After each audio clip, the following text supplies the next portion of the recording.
వారంతా ఉన్నత చదువులు చదివినవారు. లక్షల రూపాయల జీతాలను కాదనుకుని ప్రజలకు సేవ చేయాలని ముందుకొచ్చినవారు. అరకొర జీతాలతో నెట్టుకొస్తూ ఎండనక వాననక ప్రజాసేవ కోసం చెమటోడ్చిన వారు. సరైన వసతులు కల్పించకపోయినా, ఉద్యోగంలో సమస్యలు పరిష్కరించకపోయినా, ప్రభుత్వ సేవలకు అంతరాయం లేకుండా ప్రతి ఇంటికి చేర్చినవారు. ఇప్పటి వరకు అవినీతి అనేది దరిచేరకుండా నీతి నిబద్ధతతో ఉద్యోగం చేసిన వారు వారే ఆంధ్రప్రదేశ్ ప్రభుత్వంలోని గ్రామ, వార్డు, సచివాలయ ఉద్యోగులు.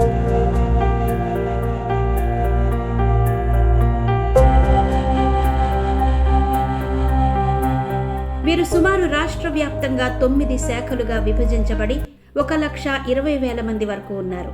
వీరి జీత భత్యాలు ప్రభుత్వంలోని లోయర్ క్యాడర్ అయిన జూనియర్ అసిస్టెంట్ కంటే తక్కువగా ఉంటాయి.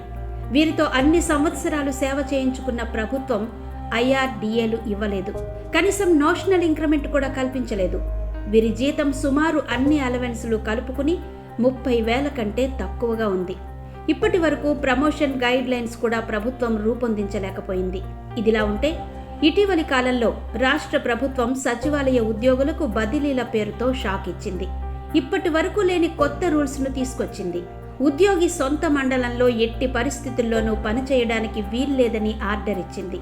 దీనిపై సచివాలయ ఉద్యోగత్రయం మండిపడుతోంది.